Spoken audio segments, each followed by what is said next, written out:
Hello dear friends, good afternoon. It's been quite a long time since our last pot of tea, so we will have a cup of afternoon tea, and it is extremely noisy at the other end.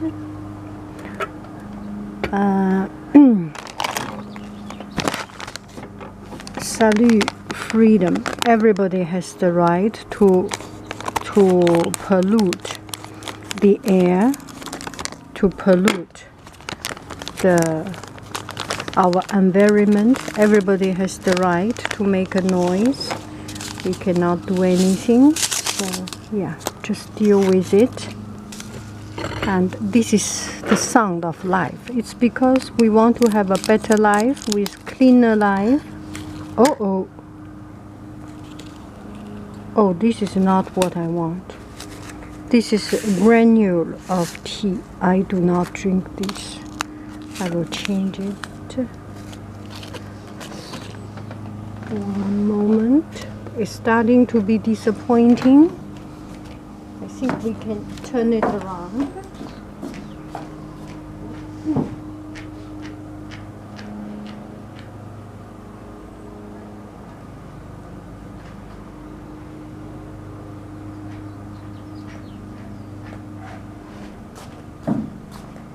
And even though we start with disappointment, we can still turn things around. Some green tea.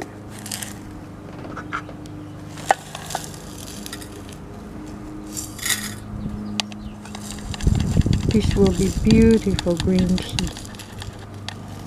And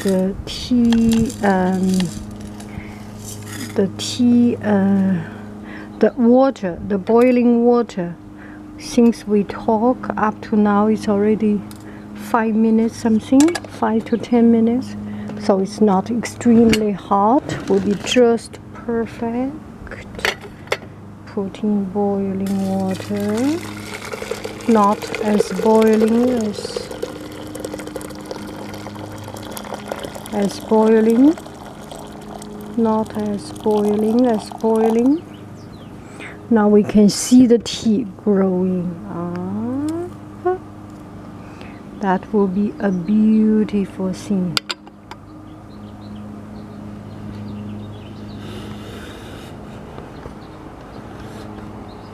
Always like to see this.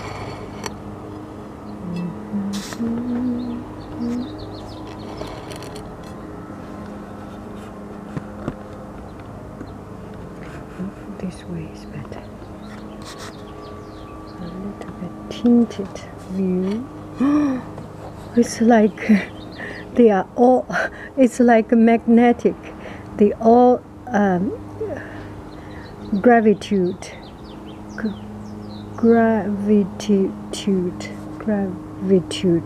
towards the camera. Okay, you do not need to. You can have your own. It's very strange. I have never seen this. You can see the tea are all here. I have never seen this. Okay, let me turn around the teapot and see if it changes anything. Yeah. Something strange.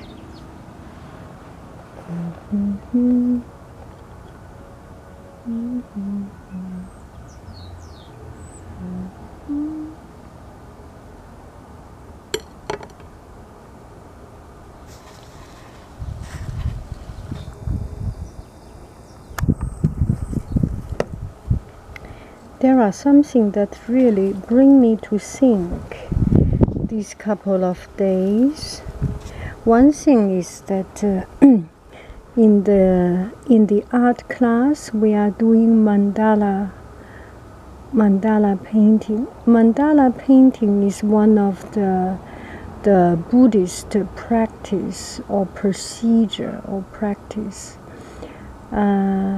The Buddhist monks will first design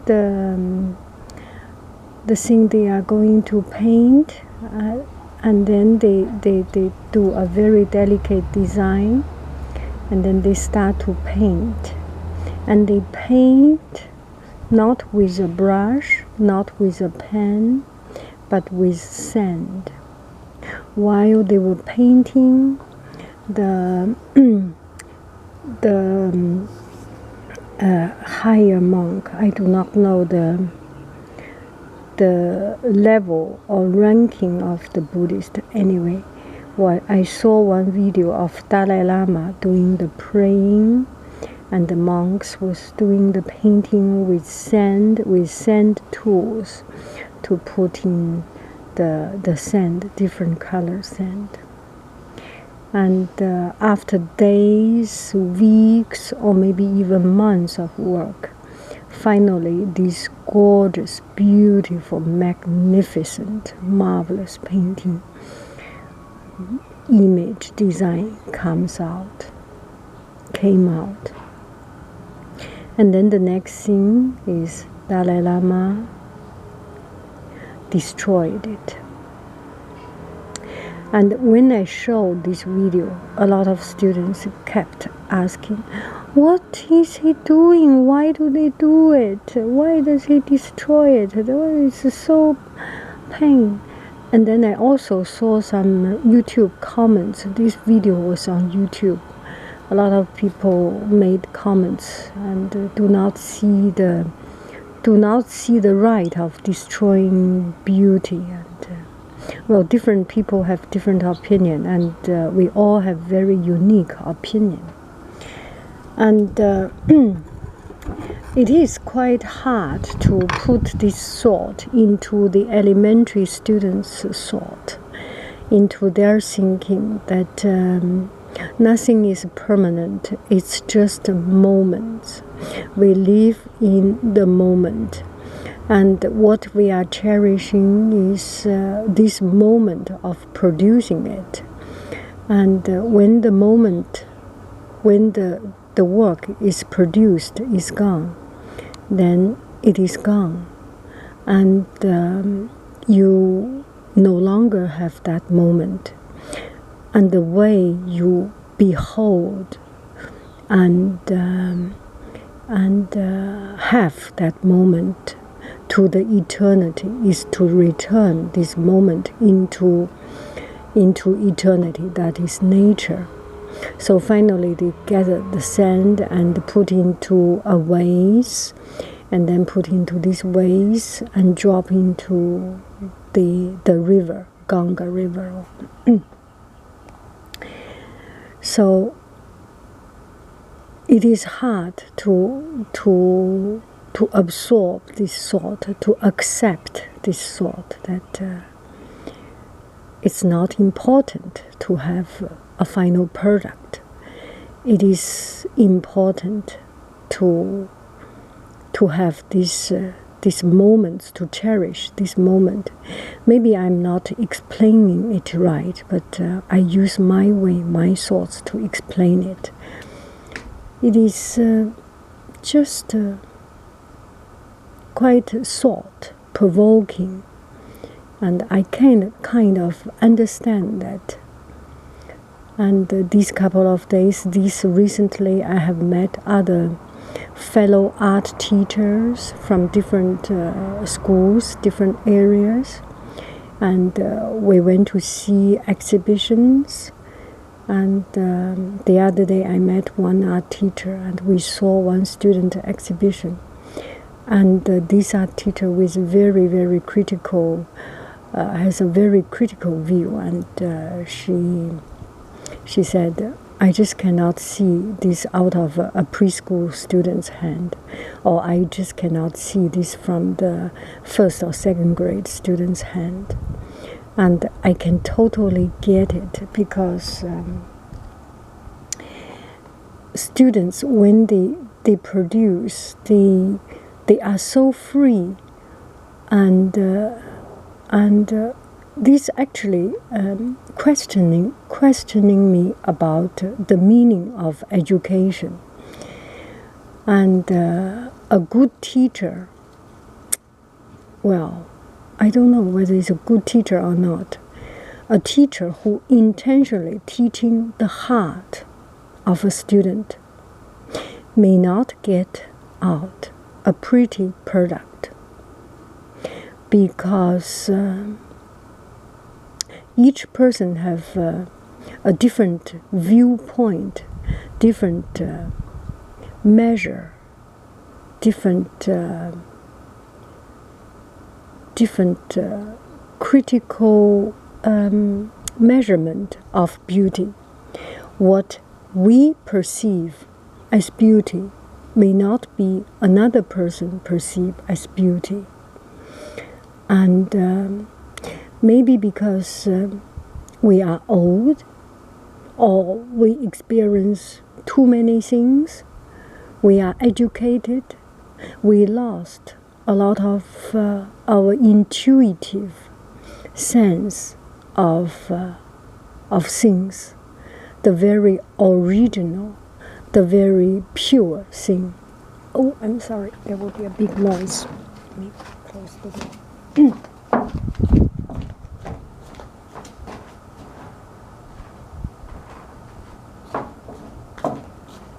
So, beauty is in the eyes of the beholder. And what am I trying to say? Yes. So, and another thing, to my surprise, I asked students, do you like, because I usually get students say, I love art class, I love art class. And in the morning, the parents dropping off students, or in the evening, parents picking up students, or in the playground, I met students. They will come to me and say, I love art class. And then there was one student came to me, I don't like art class. It is actually quite surprise to me. How can you not like art class? If you do not like other teachers' art class, other people's art class, maybe because they have their rule. But in my class, there is totally no rule. You are free to do what your heart tells you to do. And as a teacher, definitely you need to guide students. And I made my best effort to guide students, to explain things. And there are so many times, however you explain it, it cannot be reached. And your thought does not respond at the other end. If you are a teacher, you may understand it. And I explain how to do these mandala things. You fold the paper and fold it again, fold one time, fold two times, and then fold three times. You get into a partition, divide the paper into 8 parts, and in each part you repeat this design. Sometimes I was thinking that's a good way of doing it. The other time I was thinking, should I explain to such a detail?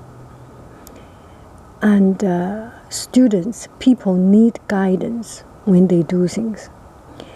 And but if you guide them too much, they will lose their direction. They will lose their own creativity.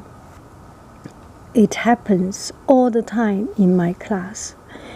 I prepare something very well and explain the method. Sometimes they do good, let's say so-called good. Then everyone does the same thing. I kind of like it and do not like it, because this is not my goal. You are learning from me, but I would like to see you do something different, beyond me, above me, better than me. because age does not have priority at this stage in art production, in artwork. It is the heart that talks, and it is the heart that guides us. Some techniques, some small things, it's just details. But if you do not have a heart, if you do not have a spirit in your painting, in your artwork, that artwork does not have a life, right? So anyway, I always would like to see students do things different. And there are times it is also quite frustrating and discouraging to see students come to the class and totally lost. I say, you fold this paper and you repeat, and they do not listen. And they do not listen from the very beginning. It is hard to make a balance. It is hard for me to make a judgment where is you need to learn and where is you can be creative. And I do not want to draw that line, and I do not need to draw that line, and I do not have to draw that line, right? I think this is a struggle for any teacher, for teacher of any subject, and for us as a human being, collective intelligence. This is what we always think, pounding ourselves on, and thinking and questioning ourselves. So, what to learn, how to develop the thoughts. Yeah.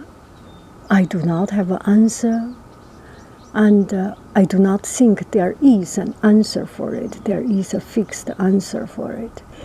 And there is one answer, is that chase your heart, follow your heart. When there is a time you feel your intuitive sense telling you this is the right thing to do, go for it, do it. And when you feel it is not right, then it is not right. Anyway,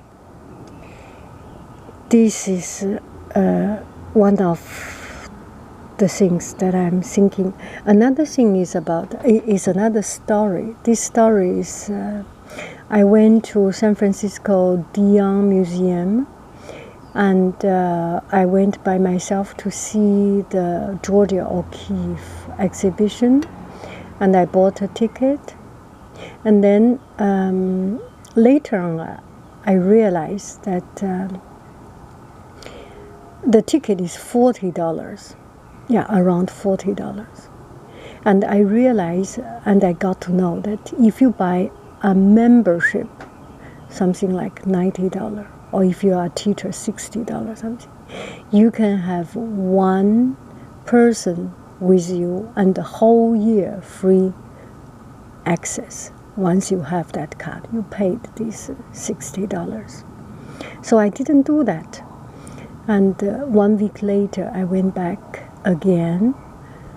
Well, and then that the cashier person told me, yeah, if you have that ticket, I can refund you or something. Anyway, so I can pay less.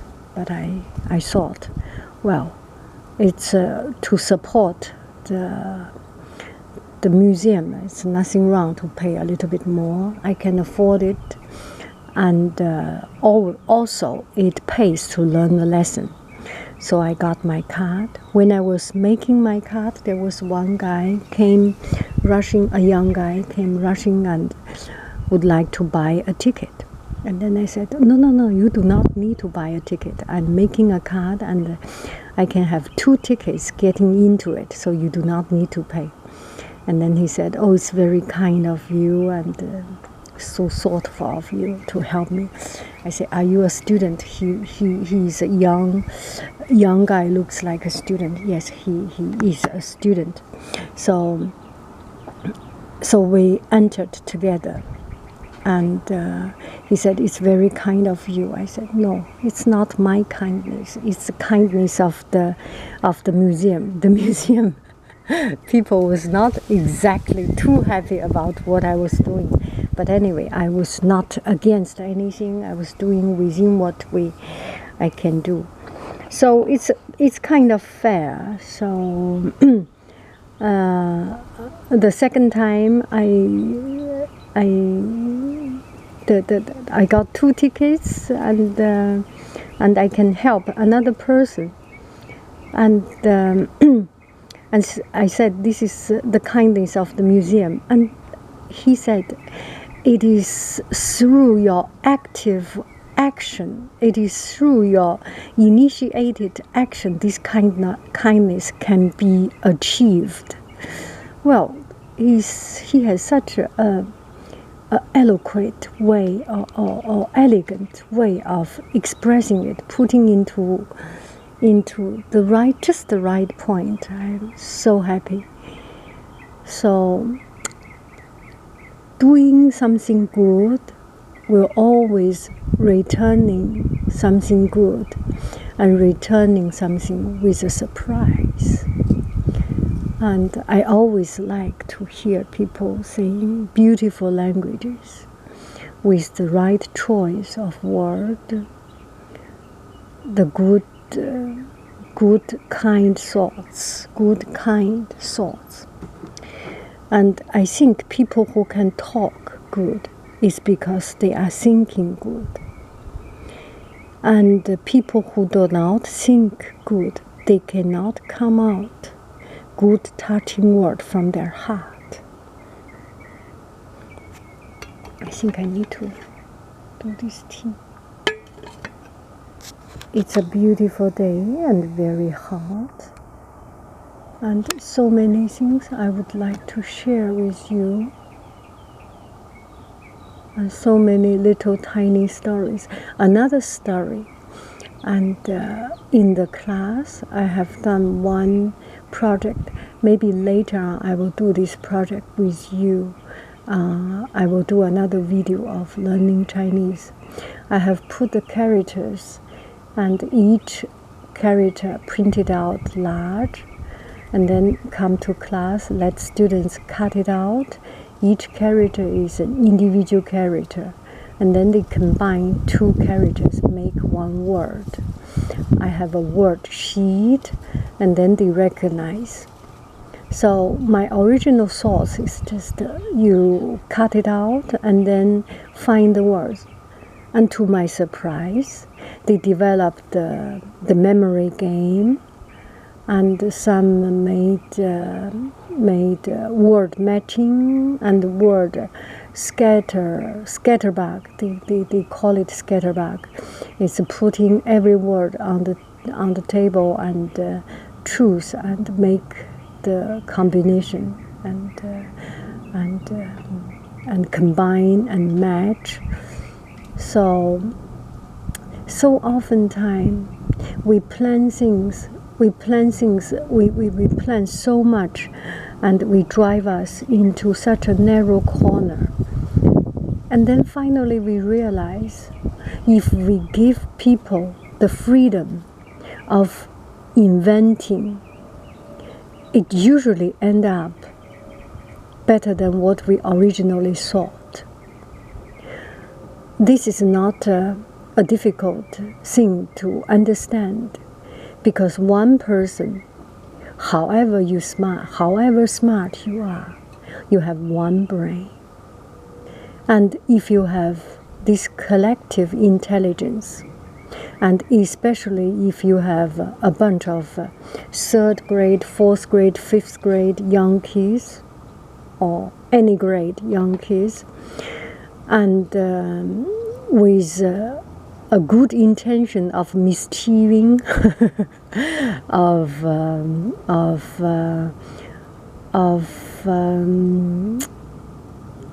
beating the teacher's idea and doing a better out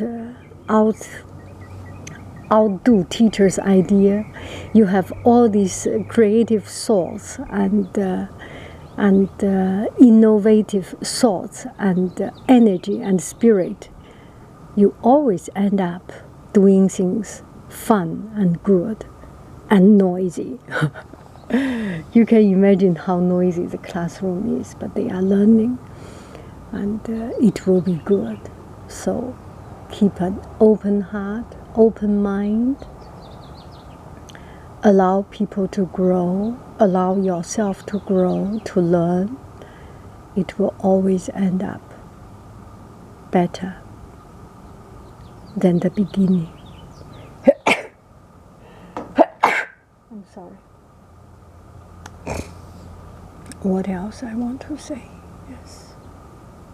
Let me have a cup of tea. I think I need to prepare myself for some other things. Let's take a short tour of our backyard. And blackberry is coming up. Little blackberry. Are we in the right zoom?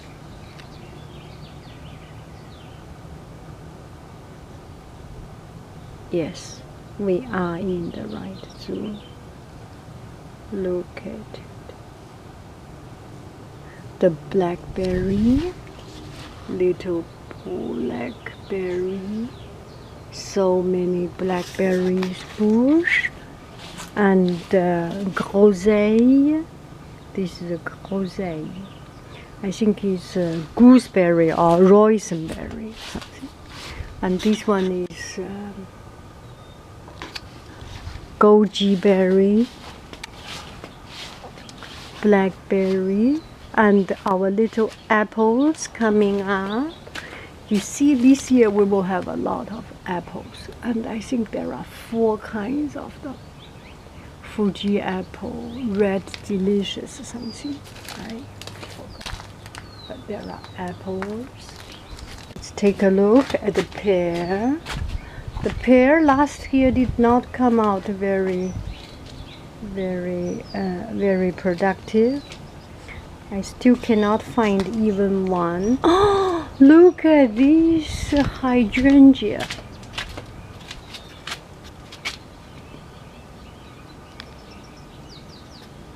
This beautiful blue flower. How beautiful they are.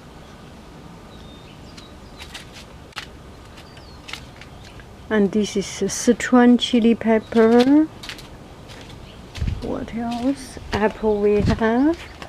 Now the plums. We will have so many plums.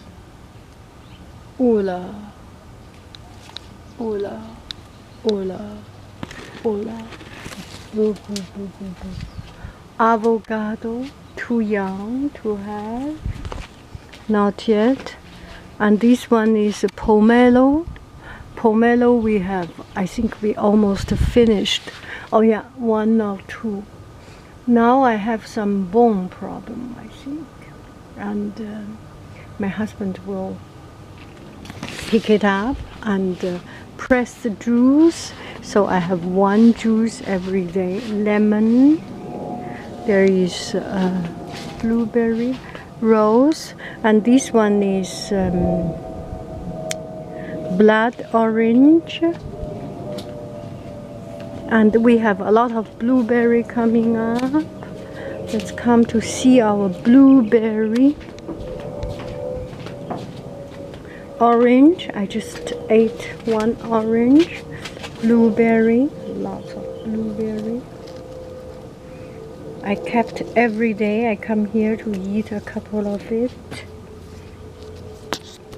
Eat some.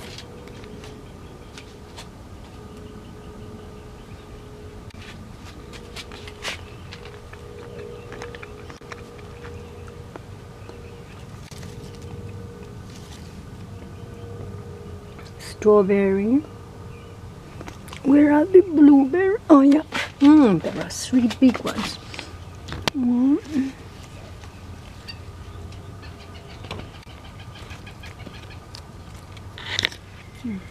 Oh, they are so good.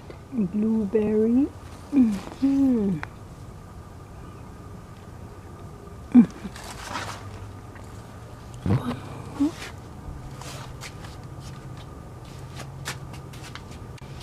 There must be a lot of blueberry. I just cannot.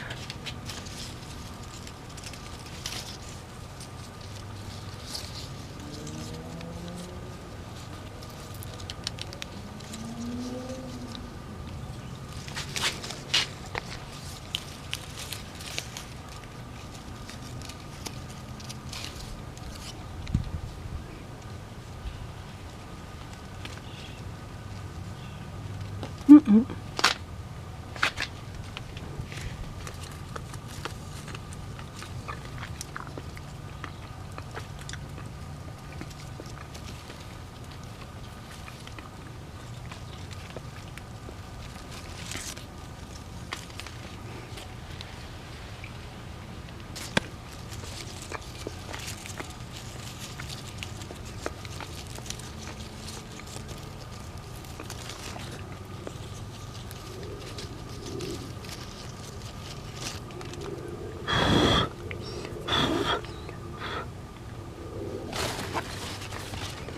Mm-hmm.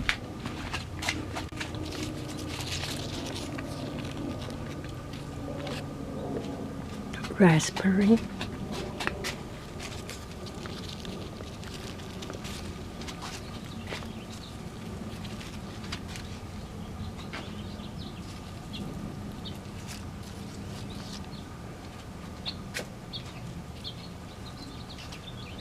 So many. Will be a good harvest.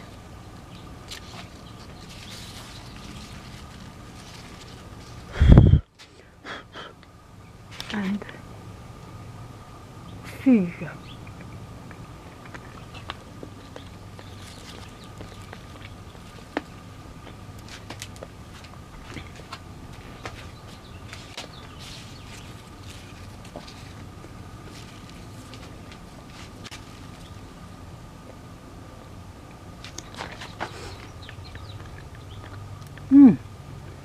There are some very, very red. Tomato will come up. Okay. You have a wonderful day. I will catch my berries.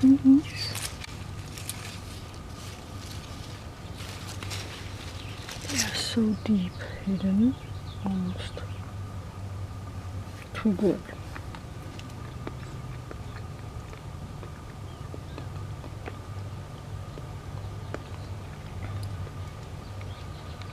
There are some there.